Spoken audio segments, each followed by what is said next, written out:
En Venezuela, por ley, por constitución, llamar a una invasión, apoyar. Caracas arde bajo el sol del trópico. Un laberinto de concreto y desesperanza donde el silencio es un lujo que pocos pueden pagar. De repente el asfalto retumba. Una serpiente de acero negro corta el tráfico con una arrogancia que hiela la sangre.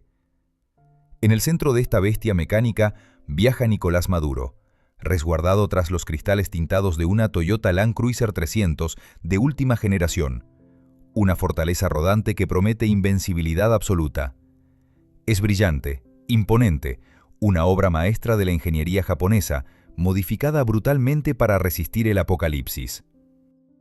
Pero hay una verdad oscura que ningún blindaje nivel VR9 puede ocultar. Una premonición que flota como un fantasma sobre la caravana presidencial cada vez que las ruedas giran. Imaginen por un segundo esa perfección destrozada.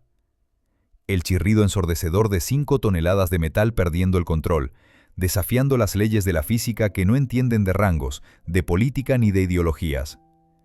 Visualicen el humo negro mezclándose con el olor a cuero quemado y combustible de alto octanaje, mientras la carrocería, antes impenetrable, se retuerce como simple papel de aluminio en una cuneta olvidada. ¿Es posible que la misma armadura diseñada obsesivamente para salvarle la vida sea la que, irónicamente, selle su destino final? Hoy no vamos a hablar simplemente de un vehículo de lujo adquirido bajo la mesa. Vamos a diseccionar una profecía mecánica. Vamos a entrar en la cabina de la muerte para entender por qué, a veces, el peso del miedo es más letal que cualquier bala de francotirador. En las entrañas del Palacio de Miraflores, el aire es perpetuamente denso, cargado de una electricidad estática que huele a conspiración antigua y a café rancio. Nicolás Maduro Moros no es simplemente un mandatario en funciones. Se ha convertido en el prisionero más custodiado de América Latina. Un hombre que vive en una paradoja existencial constante. Alguna vez, en una vida que parece haber sucedido en otra galaxia, sus manos callosas sostenían el volante desgastado de un autobús del metro de Caracas, controlando una máquina al servicio del pueblo, expuesto al calor, al ruido y a la realidad de la calle. Hoy, esas mismas manos, ahora manicuradas y adornadas con relojes que cuestan más que el presupuesto anual de un hospital rural, tiemblan imperceptiblemente al firmar decretos, buscando aferrarse a algo sólido en un mundo donde la lealtad es tan volátil como la gasolina en el mercado negro. La transformación de chofer sindicalista a presidente obrero ha traído consigo una paranoia que no es infundada, sino una respuesta biológica a un entorno hostil donde cada sombra en los pasillos del poder podría ocultar una daga. Para entender la obsesión de Maduro con sus vehículos, primero debemos diseccionar la psicología del asedio. Desde el intento de magnicidio con drones explosivos en la avenida Bolívar en 2018, la psique del líder venezolano se fracturó irreparablemente. Ese día, el cielo, que siempre había sido un símbolo de libertad, se convirtió en una amenaza mortal. La tierra firme dejó de ser segura. El único lugar donde este hombre siente que su respiración le pertenece, donde el latido de su corazón se sincroniza con una falsa sensación de calma, es dentro de la cabina hermética de un vehículo blindado. El automóvil dejó de ser un medio de transporte para convertirse en una extensión de su cuerpo, un útero de acero y vidrio balístico, diseñado para aislarlo de la miseria que gobierna y de los enemigos que ha cosechado. La riqueza que ostenta el régimen no se mide solo en las reservas de oro del arco minero, sino en esta flota de bestias motorizadas que esperan en el garaje presidencial, listas para evacuarlo o protegerlo al menor indicio de colapso. Es fascinante observar cómo el poder absoluto distorsiona la relación de un hombre con la máquina. Maduro ya no conduce. Él es transportado, tratado como una carga de alto valor, un paquete nuclear inestable que no puede ser tocado por la realidad exterior.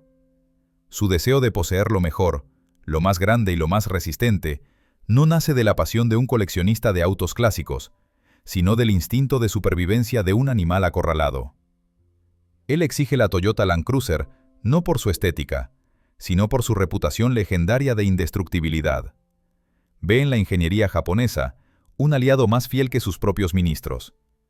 Mientras el país se desmorona pieza por pieza, sufriendo apagones masivos y escasez crónica, la caravana presidencial brilla con una pulcritud ofensiva, avanzando como un dios mecánico indiferente al sufrimiento de los mortales que observan desde las aceras rotas.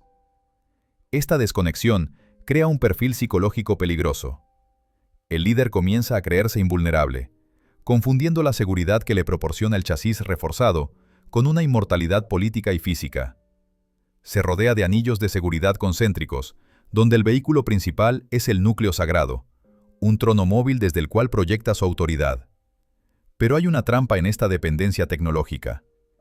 Al encerrarse en estas cápsulas de lujo y seguridad extrema, Maduro ha perdido el contacto sensorial con el asfalto, con la vibración real del camino. Ha cambiado la intuición del conductor callejero por la complacencia del pasajero VIP. Y es precisamente en esa burbuja de silencio artificial, con el aire acondicionado a 18 grados y los asientos de cuero envolventes, donde la percepción del riesgo se adormece fatalmente.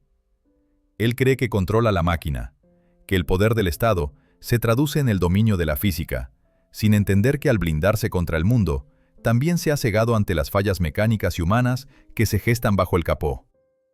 La arrogancia del ícono radica en pensar que el acero puede detener al destino, y es esa misma arrogancia la que lo empuja, día tras día, a subir a una bestia que, bajo ciertas condiciones, podría convertirse en su tumba más lujosa. Para comprender la magnitud del peligro que acecha en cada curva, es imperativo diseccionar primero la anatomía de la bestia. La Toyota Land Cruiser Serie 300, presentada al mundo como la sucesora de la legendaria Serie 200, llegó con la promesa de redefinir la robustez. En su versión civil, salida de la fábrica en Japón, es una maravilla de la ingeniería moderna, basada en la plataforma GAF, diseñada para conquistar dunas y atravesar ríos con la elegancia de un diplomático. Pero la unidad que transporta a Nicolás Maduro ya no es ese vehículo. Ha sido sometida a una cirugía brutal, una metamorfosis oscura que la ha convertido en un leviatán de guerra disfrazado de transporte ejecutivo. Debajo de esa pintura negra inmaculada, pulida hasta el extremo por un ejército de asistentes, se esconde una intervención técnica que desafía los límites para los que fue concebida, originalmente, por los ingenieros de Toyota City. No estamos hablando de simples accesorios de lujo, sino de una reconstrucción integral donde la seguridad se paga con un precio exorbitante en la física dinámica del vehículo. El corazón que impulsa a este coloso es el motor V35A FTS, un V6 biturbo de 3,5 litros que, sobre el papel, entrega una potencia formidable de 409 caballos de fuerza y 650 Nm de torque. Es un propulsor brillante, tecnológicamente avanzado y más eficiente que los antiguos V8 atmosféricos. Sin embargo, en el contexto de la caravana presidencial venezolana, este motor vive en un estado de tortura perpetua. Imaginen por un momento la carga titánica que debe arrastrar. Al chasis original se le han soldado placas de acero balístico de grado militar, superpuestas con precisión quirúrgica para eliminar cualquier brecha balística o punto débil por donde pudiera penetrar un proyectil de alto calibre. Las puertas, que en el modelo estándar se cierran con un suave clic, aquí pesan cientos de kilos cada una, requiriendo bisagras reforzadas de tungsteno industrial que gimen bajo el esfuerzo cada vez que el mandatario entra o sale de su fortaleza. El peso total del vehículo, que debería rondar las 2,5 toneladas, se dispara obscenamente hasta rozar o superar las 5 toneladas. Estamos ante una obesidad mórbida mecánica que el motor debe mover con agilidad, obligando a los turbocompresores a trabajar al rojo vivo, soplando aire comprimido con una furia desesperada para mantener el ritmo de una huida hipotética. Pero el verdadero drama técnico, el detalle que mantiene despiertos a los mecánicos más experimentados en las noches de insomnio, reside en el sistema de suspensión y frenado. Convertir una SUV en un tanque implica una lucha contra la gravedad que nunca se puede ganar del todo. Aunque se instalen amortiguadores de servicio pesado, barras estabilizadoras de mayor diámetro y muelles helicoidales diseñados para carga extrema, el centro de gravedad del vehículo se ha alterado catastróficamente. Al añadir tanto peso en la parte superior, en los cristales multicapa de policarbonato y vidrio que tienen pulgadas de espesor y en el techo reforzado contra ataques de drones, la Land Cruiser se vuelve inherentemente inestable. Se comporta como un péndulo invertido. En una recta es un misil imparable, pero en una maniobra evasiva brusca esa inercia masiva quiere seguir viajando en línea recta, peleando contra la adherencia de los neumáticos Ram Flat.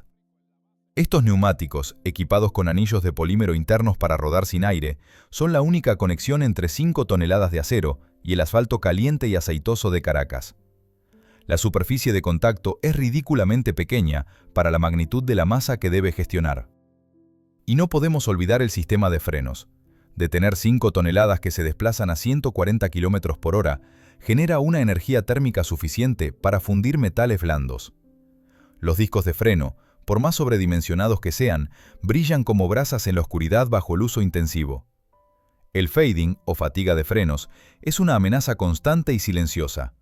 Es el momento aterrador en el que el pedal se va al fondo y la máquina simplemente decide no detenerse. Además, este vehículo es una jaula de Faraday rodante, repleta de sistemas de inhibición de frecuencias para bloquear detonadores remotos y señales de telefonía, lo que añade una carga eléctrica brutal al sistema y más peso en baterías auxiliares y generadores. Todo en esta obra maestra es una contradicción. Se ha construido el vehículo más seguro del mundo contra amenazas externas, pero al hacerlo, se ha creado una bomba de tiempo interna. La Land Cruiser 300 de Maduro es un monumento a la paranoia, una catedral de seguridad estática que en movimiento se convierte en una ecuación física no resuelta, esperando el milisegundo exacto en que la velocidad, el peso y una curva mal trazada se alineen para cobrar su precio. Es hermosa, sí, pero es una belleza letal, un depredador que está devorándose a sí mismo desde adentro, kilómetro tras kilómetro. La llegada de estas bestias a suelo venezolano es una historia de espionaje corporativo y contrabando de Estado que merece su propio capítulo. Los anales de la corrupción global. Conseguir una Toyota Land Cruiser 300 en el año de su lanzamiento era una tarea titánica incluso para los magnates legítimos de Wall Street o los jeques del petróleo, debido a la crisis global de microchips y a una lista de espera que superaba los 4 años. Pero para Nicolás Maduro, un paria internacional, con una recompensa de $15 millones por su cabeza, puesta por el Departamento de Justicia de los Estados Unidos, adquirir este vehículo no era simplemente una compra, era una operación geopolítica de alto nivel, un desafío abierto a las sanciones de la OFAC y una demostración obscena de que su poder trasciende las fronteras de la legalidad occidental. ¿Cómo llega el vehículo más codiciado del planeta a un país desconectado del sistema financiero SWIFT y bloqueado comercialmente por las potencias democráticas? La respuesta yace en una red oscura de triangulaciones financieras y logísticas que convierten a este automóvil en un objeto manchado de pecado mucho antes de que toque el asfalto de Caracas. El rastro de estas camionetas no comienza en un concesionario brillante, sino en las sombras de puertos francos en Dubái o Estambul, nodos logísticos donde el dinero no tiene olor ni procedencia. Es un secreto a voces que estas unidades no se pagan con transferencias bancarias rastreables. Se compran con el sudor y la sangre del arco minero del Orinoco. Imaginen la transacción: lingotes de oro, extraídos ilegalmente destruyendo la selva amazónica y contaminando ríos con mercurio, cargados en aviones privados con destino a Oriente Medio, intercambiados por la ingeniería japonesa más avanzada. Es un trueque medieval en pleno siglo XXI, oro de sangre por acero blindado. Este origen siniestro impregna al vehículo de una energía pesada. Cada tornillo, cada panel de Kevlar, cada chip electrónico ha sido financiado con la devastación de una nación. La Land Cruiser no es solo un coche, es la materialización física del saqueo de Venezuela, un monumento rodante construido sobre la miseria de millones para proteger la vida de uno solo. Cuando el vehículo finalmente aterriza en la base aérea de La Carlota, bajo el manto protector de la noche y custodiado por efectivos de la Guardia de Honor Presidencial, el aire se tensa. No se trata de una entrega de mercancía estándar, se trata de la llegada de un nuevo miembro de la realeza. El momento en que Nicolás Maduro se encuentra por primera vez con la máquina es un ritual de validación casi religioso. Al acercarse a ella, rodeado de generales y asesores que guardan un silencio reverencial, el dictador no ve un medio de transporte, ve un trofeo, ve la prueba irrefutable de que el bloqueo ha fracasado, de que sus aliados en la sombra siguen siendo fuertes y de que él sigue siendo intocable. Al pasar la mano por la carrocería fría y perfecta, recién bajada del avión, descarga Ilyushin Ogoin 747 de una aerolínea sancionada como Emtrasur, experimenta una descarga de adrenalina que pocos pueden comprender. Es la embriaguez de poseer lo prohibido, el placer narcisista de tener lo que el mundo le ha negado explícitamente. El primer contacto físico con el interior de la camioneta es crucial para sellar este pacto faústico. Al abrir la puerta pesada, esa losa de acero que requiere un esfuerzo muscular consciente, y dejarse caer en el asiento del conductor, Maduro experimenta una transformación sensorial. El olor a cuero virgen, New Car Scent, se mezcla con el aroma estéril y metálico de los polímeros industriales del blindaje. Al cerrar la puerta, el sonido del mundo exterior desaparece por completo. Los gritos de protesta, las cacerolas vacías, las sirenas de una ciudad en colapso se extinguen, reemplazados por un silencio sepulcral, casi de estudio de grabación.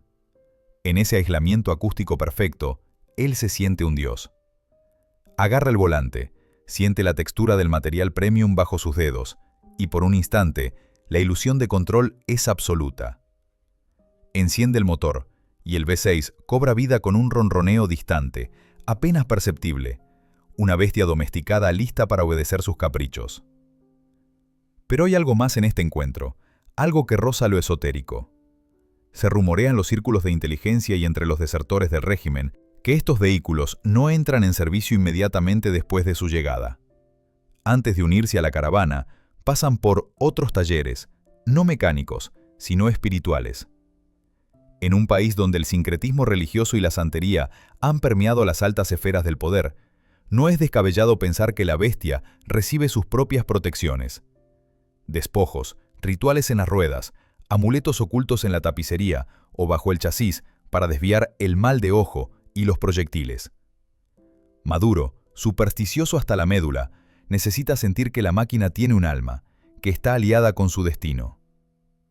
Al bajarse del vehículo tras esa primera inspección, la sonrisa en su rostro no es la de un presidente satisfecho con una compra estatal. Es la sonrisa de un niño que ha conseguido el juguete más peligroso de la tienda, ignorando que ese juguete tiene vida propia y que, tal vez, no le tenga la misma lealtad que él imagina. La posesión es total, pero la pregunta flota en el aire viciado del hangar. ¿Es Maduro quien posee a la máquina? ¿O es la máquina, con su carga de karma y corrupción, la que ha comenzado a poseerlo a él? Las catástrofes rara vez ocurren de golpe. Siempre envían emisarios, pequeñas advertencias que, vistas en retrospectiva, gritan con una claridad dolorosa.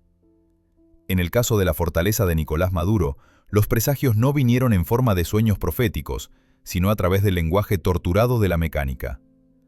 Semanas antes del día cero, los conductores de la Guardia de Honor, hombres, entrenados para manejar el miedo, pero no para desafiar la física, comenzaron a notar anomalías sutiles que helaban la sangre. No era nada que apareciera en los escáneres de diagnóstico computarizado de Toyota. Era algo más visceral, algo que se sentía en la base de la columna vertebral. Al tomar las curvas cerradas de la Cota 1000 o al descender por las rampas empinadas de Fuerte Tiuna, la Land Cruiser emitía un quejido sordo, un lamento estructural que no debería existir en un vehículo con menos de 5.000 kilómetros.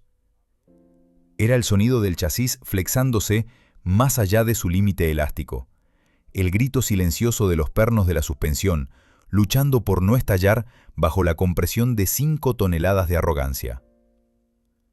La sombra del 4 de agosto de 2018, el día del atentado con drones en la Avenida Bolívar, se cierne pesadamente sobre estos síntomas mecánicos ignorados. Aquel evento cambió para siempre la doctrina de seguridad del régimen, inyectando una dosis letal de paranoia en las especificaciones técnicas de la flota. El miedo a un ataque aéreo llevó a reforzar los techos de los vehículos con placas de acero y compuesto cerámico de un grosor absurdo, diseñadas para resistir explosiones cenitales. Pero al hacerlo, cometieron un pecado capital contra la dinámica vehicular. Elevaron drásticamente centro de gravedad. La camioneta, que ya sufría de obesidad mórbida, ahora tenía una cabeza pesada, inestable, oscilante. Los mecánicos expertos, aquellos viejos zorros que habían mantenido los Cadillacs de la Cuarta República y los samuráis de Chávez, lo veían. Observaban con horror cómo los flancos de los neumáticos Ram Flat se deformaban peligrosamente incluso con el vehículo detenido, como si la goma misma quisiera rendirse y fundirse con el asfalto para escapar del castigo. Pero en el Palacio de Miraflores, la ciencia a menudo se subordina a la superstición, y aquí es donde el presagio toma un tinte macabro y esotérico.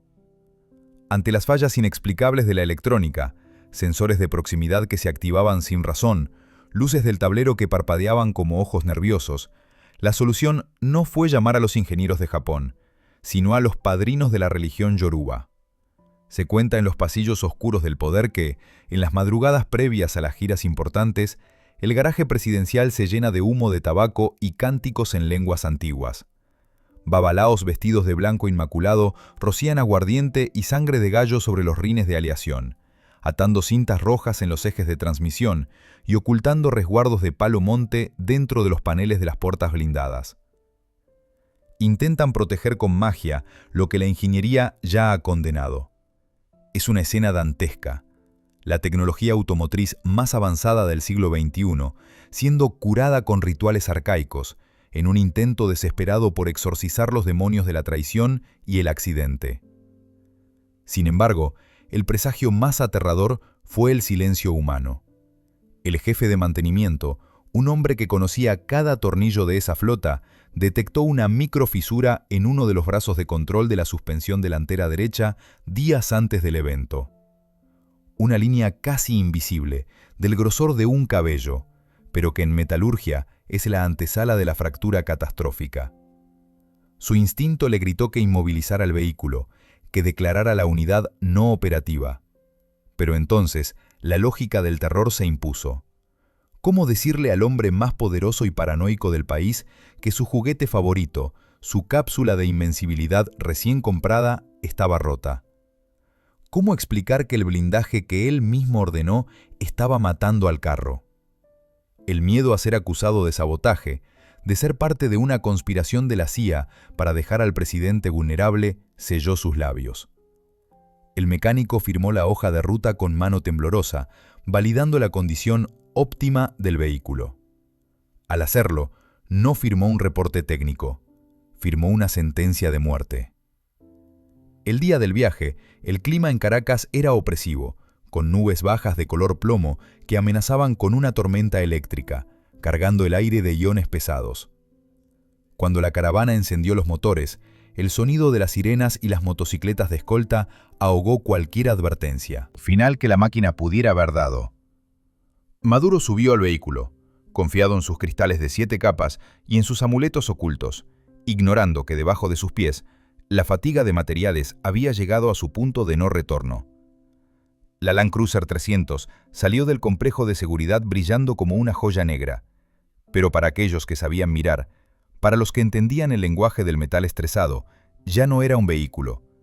Era un ataúd de lujo, rodando hacia su cita ineludible.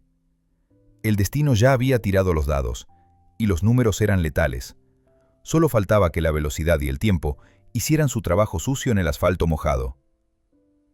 El día marcado por el destino no amanece con el sol brillante del Caribe, sino con un cielo plomizo y opresivo, del color de un hematoma antiguo. Sobre el valle de Caracas se desata una de esas tormentas tropicales bíblicas que transforman las autopistas en ríos de aceite y lodo en cuestión de minutos. El agua golpea el asfalto con violencia, levantando una neblina sucia que reduce la visibilidad a casi cero, borrando las líneas de la carretera y los límites de la cordura. Es el escenario perfecto para una tragedia, el tipo de clima que cualquier jefe de seguridad sensato consideraría una condición roja para cancelar cualquier traslado terrestre. Pero en la agenda del poder, la sensatez es a menudo la primera víctima. Hay una urgencia política ineludible, una reunión secreta en el litoral o un acto de presencia obligatorio para demostrar control. Y la orden desde el despacho presidencial es tajante e irrevocable. La caravana sale, y sale ya. No hay margen para el retraso. El tiempo, en la mente de Nicolás Maduro, es un recurso que él puede doblar a su voluntad, tal como cree doblar la realidad del país. La atmósfera en el patio de salida es de una tensión eléctrica, casi insoportable. Los motores de las camionetas y las motocicletas de alta cilindrada de la escolta rugen al unísono, creando una cacofonía que compite con los truenos. Maduro emerge del edificio rodeado de su anillo de protección cercano, con el rostro endurecido por el estrés y la prisa. No hay sonrisas para las cámaras hoy, solo una mirada fija en el reloj y un gesto brusco hacia sus ayudantes. Sube a la Toyota Land Cruiser 300 blindada, no con la cautela de quien entra en una máquina peligrosa, sino con la arrogancia de quien se sube a su propiedad privada.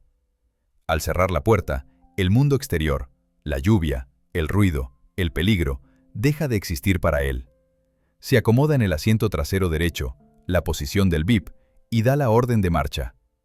No sabe, o elige ignorar, que al exigir velocidad en estas condiciones, está firmando un pacto suicida con la física. La caravana se lanza a la autopista como una jauría de lobos metálicos. La formación es agresiva, intimidante. Las sirenas aúllan pidiendo paso, y los escoltas motorizados, empapados y cegados por la lluvia, patea los espejos de los coches civiles que no se apartan lo suficientemente rápido. Es una exhibición de fuerza bruta.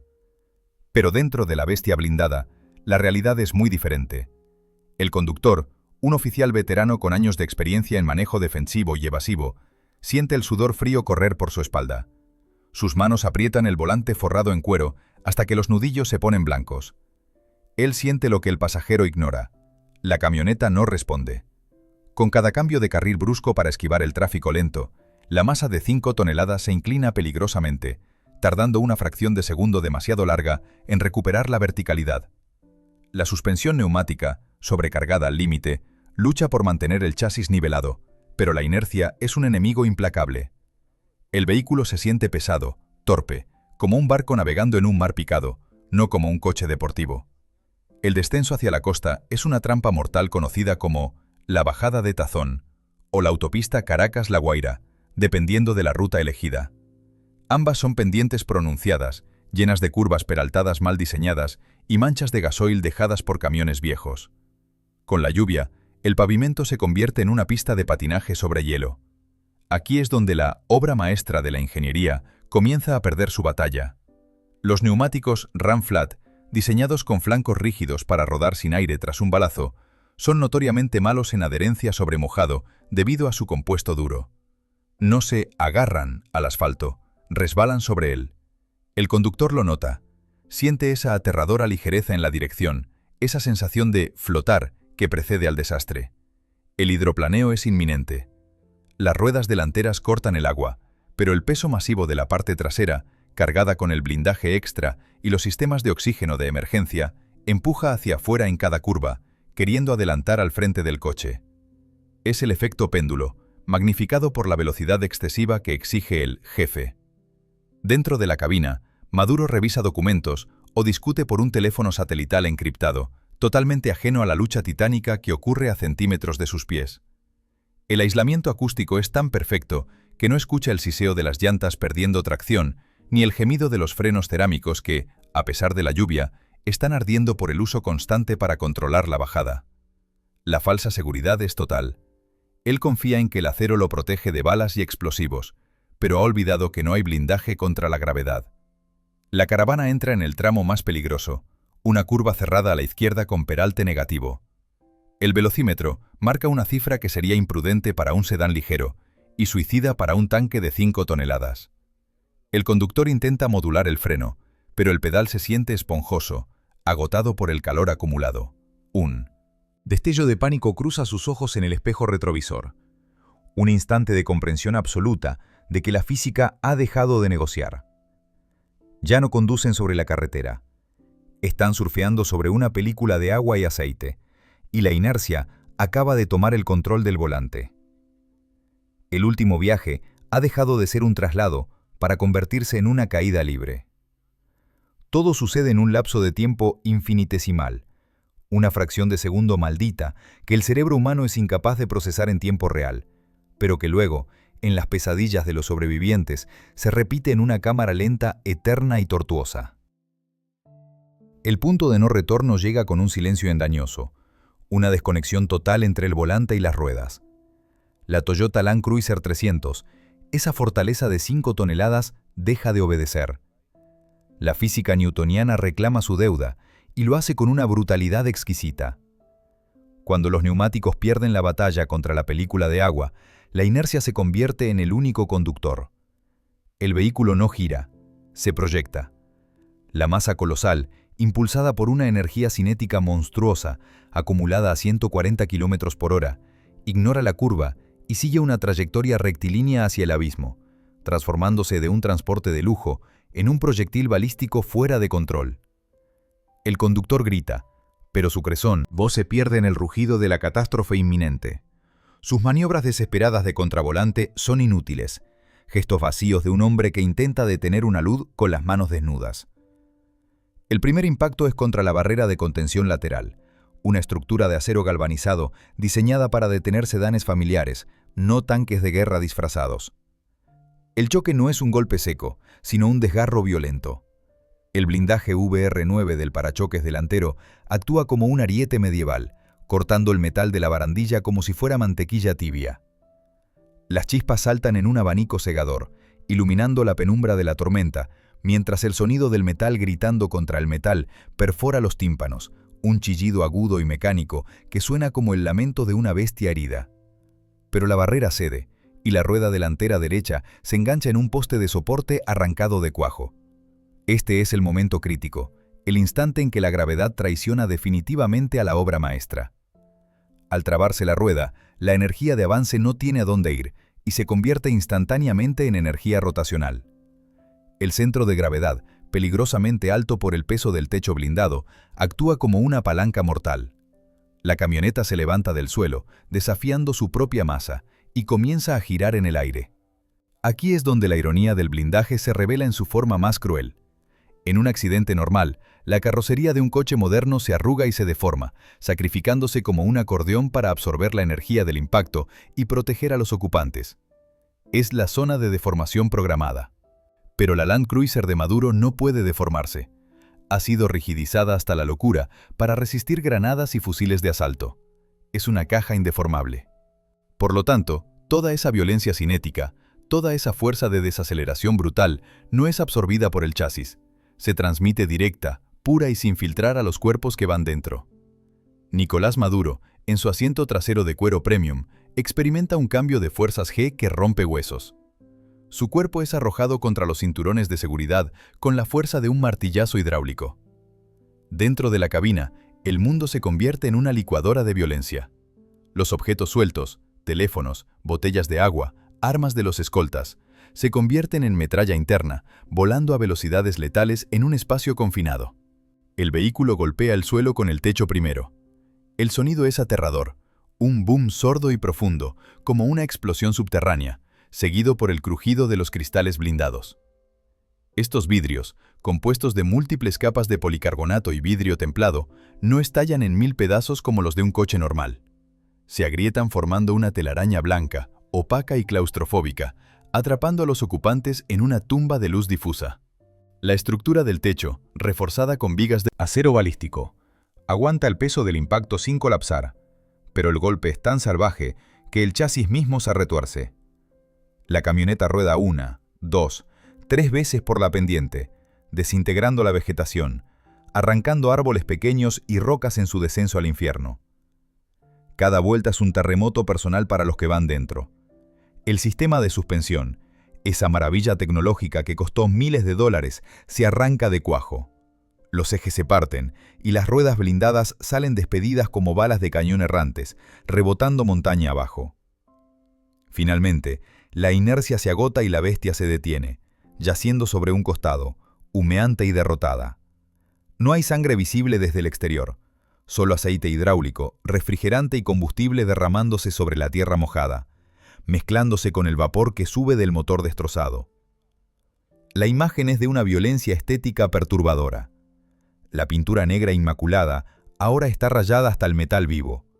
Los faros LED parpadean erráticamente en una agonía eléctrica, y el silencio que sigue es aún más pesado que el ruido del choque. Dentro de esa cápsula, el sistema de extinción de incendios automático se dispara, llenando la cabina de un polvo químico blanco que dificulta la respiración y la visión, creando una atmósfera fantasmal. Los ocupantes están allí, atrapados en su fortaleza invulnerable que ahora es una prisión. No los ha matado una bala de la oposición, ni un misil del imperio. Los ha aplastado su propio miedo, materializado en 5 toneladas de acero que la física se negó a perdonar. La profecía mecánica se ha cumplido. El exceso de protección se ha convertido en la causa de la destrucción. El estruendo del metal retorciéndose cesa abruptamente, dando paso a un silencio que pesa más que el mismo acero blindado. Es un vacío auditivo antinatural, solo roto por el siseo del vapor que escapa del radiador perforado y el goteo rítmico de fluidos vitales sobre la tierra removida. Durante los primeros segundos, el mundo parece contener la respiración. La caravana de escoltas, que venía rezagada por la cortina de lluvia, frena con un rechinar de llantas desesperado, derrapando peligrosamente cerca del borde del abismo. Lo que sigue es una coreografía del pánico absoluto.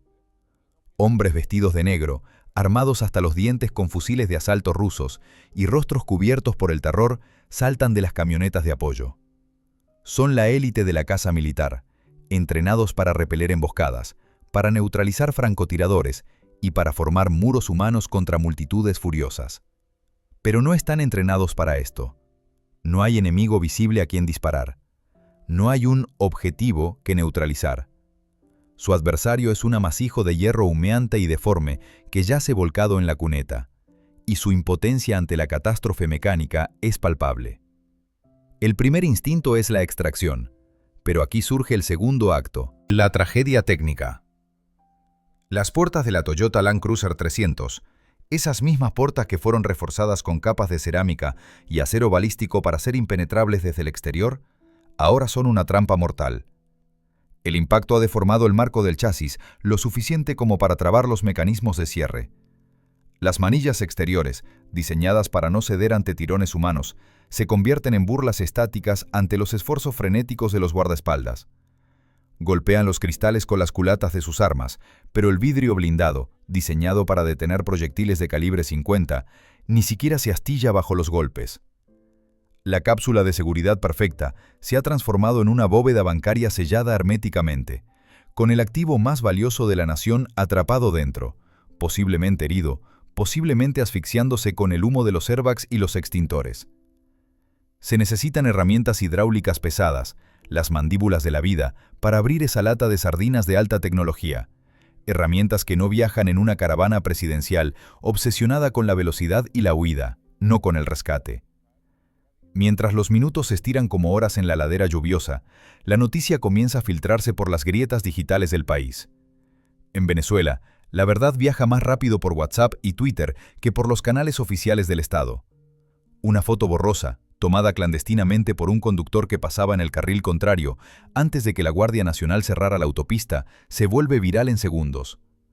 Muestra la silueta inconfundible de la bestia negra volcada, rodeada de hombres armados. El país se paraliza. La incertidumbre es un veneno que se propaga instantáneamente. En los barrios, en las colas de gasolina, en los cuarteles, la pregunta no es ¿cómo están?, sino ¿qué pasó realmente?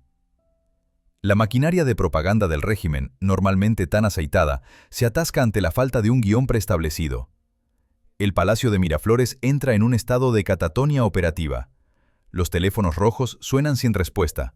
Los ministros se miran con recelo, calculando lealtades y rutas de escape por si el vacío de poder se confirma. Inmediatamente, la narrativa se fractura en dos realidades paralelas. Por los altavoces de la televisión estatal, BTV, comienza a sonar música clásica, un presagio ominoso que los venezolanos conocen demasiado bien desde los tiempos de Chávez. Luego, un comunicado escueto habla de un incidente menor, una falla mecánica controlada, debido a las inclemencias del tiempo, asegurando que el presidente está ileso y al mando. Pero en la calle, la teoría del accidente no convence a nadie. En una nación donde la política es una guerra de sombras, la casualidad no existe. Comienzan a circular las teorías de conspiración más oscuras. Fue un sabotaje interno. Una facción disidente del ejército manipuló ¿Los frenos? ¿Fue un ataque electromagnético invisible orquestado desde el norte? La paranoia que Maduro sembró durante años ahora florece salvajemente en su contra. Nadie cree que una camioneta de $300.000, revisada obsesivamente, pueda simplemente fallar. La gente necesita un villano, una trama, porque aceptar que la simple física y la incompetencia pueden derribar a un gobierno es demasiado aterrador o demasiado banal. En el lugar del siniestro, la escena se vuelve dantesca con la llegada de los equipos de rescate especializados y la DGCIM, Contrainteligencia Militar. Se establece un perímetro de seguridad de kilómetros. Se confiscan celulares a los bomberos y paramédicos. Se amenaza a los testigos.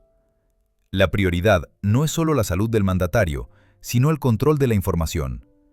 El vehículo destrozado no es tratado como evidencia de tránsito, sino como un secreto de Estado. Se ordena cubrir los restos con lonas negras gigantes, ocultando la humillación del acero retorcido. Grúas militares de gran tonelaje llegan para levantar el cadáver de la máquina, operando con una brutalidad eficiente. No habrá peritaje independiente, no habrá informe técnico de Toyota Japón. Esa chatarra de lujo, con sus secretos de blindaje y sus fallas estructurales expuestas, desaparecerá. La oscuridad de algún hangar militar, lejos de las miradas curiosas. Lo que queda en el asfalto es una mancha de aceite erizada que la lluvia intenta lavar sin éxito, y una atmósfera densa, cargada de preguntas sin respuesta que perseguirán al régimen mucho después de que se curen las heridas físicas. La invencibilidad se ha roto, y todos, desde el general más alto hasta el ciudadano más humilde, han visto que el rey y su carruaje son mortales. El destino final de la Toyota Land Cruiser 300 siniestrada no es una compactadora de chatarra industrial ni un depósito de evidencias de tránsito. Lugares mundanos reservados para los accidentes de los ciudadanos comunes. Para un vehículo que ha contenido la sacralidad del líder supremo y que ha fallado en su misión divina de protegerlo, el final es mucho más oscuro y reservado. Bajo la cobertura de la noche, los restos de la bestia son transportados en una plataforma de carga cubierta con lonas militares hacia las profundidades de Fuerte Tiuna o a los sótanos inexpugnables de la sede de la DGCIM en Boleíta. Allí, en un hangar sin ventanas y con aire acondicionado gélido, la camioneta se convierte en un objeto de culto inverso. Un tótem maldito que nadie quiere mirar a los ojos. No se desmantela para vender sus piezas. Eso sería un sacrilegio y un riesgo de seguridad nacional. Se desmantela para borrar la historia, para pulverizar la evidencia de la vulnerabilidad. Pero entre los soldados reclutas que hacen guardia en esos pasillos subterráneos, las historias comienzan a tejerse con la rapidez del miedo. Se susurra que la máquina gime por las noches, que el metal, enfriándose, emite sonidos que se parecen demasiado a lamentos humanos, o que aquellos que se atrevieron a robar un recuerdo del naufragio, un emblema de Toyota, un trozo de cuero chamuscado, sufrieron desgracias personales inmediatas, enfermedades repentinas, ruina financiera o accidentes domésticos inexplicables. La leyenda de la maldición se alimenta de la propia paranoia del régimen. Se convoca nuevamente a los babalaos y sacerdotes de Ifá, no para reparar el motor, sino para limpiar, espiritualmente, los restos antes de su destrucción total. Creen fervientemente que el accidente no fue un fallo de los frenos o un error de cálculo del centro de gravedad, sino un trabajo oscuro enviado por enemigos invisibles que lograron penetrar el aura del vehículo. El coche, en su visión distorsionada de la realidad, absorbió el golpe metafísico destinado a Maduro. Se convierte en un mártir mecánico, cargado de una energía residual tan tóxica que debe ser sellada en concreto o fundida hasta que no quede ni un solo átomo de su estructura original. Este pensamiento mágico es peligroso porque anula cualquier posibilidad de aprendizaje técnico. Al culpar a los espíritus y a las conspiraciones, se ignora la lección fundamental de la física. No se puede cargar infinitamente un chasis sin pagar las consecuencias. La incompetencia se disfraza de guerra espiritual, y así, el error está condenado a repetirse. Y se repite. Casi antes de que el humo se disipe de la escena del desastre, ya hay una nueva orden de compra circulando por los canales financieros oscuros de Turquía o Rusia. La respuesta de Maduro al trauma no es la humildad ni la reducción de su perfil. Es la escalada. Si el blindaje nivel VR9 falló, entonces el próximo vehículo debe tener nivel VR10. Si la camioneta pesaba 5 toneladas, la próxima pesará 6. Es una huida hacia adelante, una carrera armamentista contra la muerte, donde el único perdedor es la propia máquina. Los nuevos modelos llegan, más grandes, más pesados, más grotescos, incorporando sistemas de guerra electrónica más potentes y cápsulas de supervivencia más herméticas. El ciclo se reinicia con una precisión macabra. Se vuelve a realizar el bautizo con sangre de gallo en los rines, se vuelve a saturar la suspensión y se vuelve a subir al líder paranoico en una bomba de tiempo que es, matemáticamente, más inestable que la anterior. Este cementerio secreto de vehículos presidenciales no es solo un depósito de chatarra, es un museo de la decadencia política de Venezuela. Allí yacen, metafóricamente, los fantasmas de los Cadillacs de Pérez Jiménez, los vehículos austeros de la democracia fallida y las primeras camionetas blindadas de Chávez, cada una contando la historia de una era y su colapso.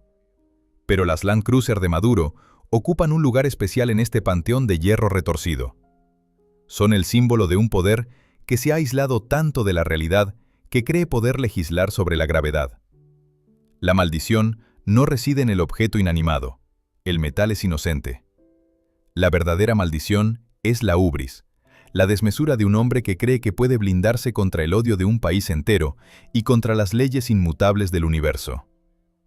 Mientras Nicolás Maduro siga buscando su seguridad en el grosor del acero y no en la legitimidad de su mandato, sus vehículos seguirán siendo ataúdes en espera, y cada viaje será una ruleta rusa jugada en las autopistas deterioradas de una nación que observa, espera y, en silencio, cuenta los días para el próximo impacto. El ciclo no se rompe, simplemente se recarga, más pesado y más letal que antes. Al final, cuando las luces estroboscópicas de las patrullas se apagan y el eco de la colisión se desvanece en la memoria de la autopista, lo que queda no es una discusión política ni un debate sobre ideologías fallidas. Lo que permanece es una verdad cruda, fría y universal. La carretera es el gran igualador. El asfalto no reconoce rangos militares, no se inclina ante decretos presidenciales, ni tiembla ante cuentas bancarias en paraísos fiscales. A 140 km por hora, bajo una lluvia torrencial, un dictador y un ciudadano común son Exactamente lo mismo. Organismos biológicos frágiles, viajando dentro de proyectiles de metal que obedecen ciegamente a las leyes de Newton. La historia de las Toyota Land Cruiser 300 de Nicolás Maduro no es solo una crónica sobre el despilfarro o la corrupción. Es una fábula moderna sobre la soberbia humana. Nos enseña que existe un límite físico para el miedo. Podemos intentar blindarnos contra el mundo exterior. Podemos envolvernos en capas y capas de acero balístico VR-9 para que nada nos toque. Pero al hacerlo, a menudo creamos las mismas condiciones que garantizan nuestra destrucción. La obsesión por la seguridad total es una ilusión costosa. Al convertir un vehículo en una fortaleza inexpugnable, se sacrifica su esencia, su agilidad y su capacidad de perdonar errores. Esta paradoja mecánica sirve como un espejo perfecto del poder que transporta. Un régimen que se ha vuelto tan pesado, tan rígido y tan aislado de la realidad que ha perdido la capacidad de maniobrar, volviéndose vulnerable a su propia inercia. El dinero puede comprar la ingeniería más avanzada de Japón y la lealtad temporal de un ejército, pero no puede sobornar a la gravedad ni negociar con la fuerza centrífuga. Esa es la lección final que yace entre los hierros retorcidos en algún hangar secreto de Caracas. La verdadera seguridad no proviene del grosor del blindaje, sino de la prudencia, del respeto por los límites y de la comprensión de que, tarde o temprano, todo lo que sube con arrogancia artificial debe bajar con violencia natural. Ahora, la pregunta queda abierta sobre su mesa. ¿Creen ustedes que estas fallas son simplemente el resultado de una mala ingeniería y una sobrecarga de peso? ¿O hay algo más oscuro, una maldición histórica que persigue a quienes se sientan en el trono de Miraflores? ¿Es la física la que castiga o es el karma de una nación el que empuja el volante? Déjenme su veredicto en los comentarios, porque en este canal la verdad siempre se encuentra en los detalles que otros ignoran. Si esta inmersión en la oscuridad del poder y la mecánica les ha helado la sangre, suscríbanse y activen la campana. Hay muchas otras máquinas malditas esperando en los garajes de la historia, y nosotros apenas estamos encendiendo los motores. Hasta la próxima ruta.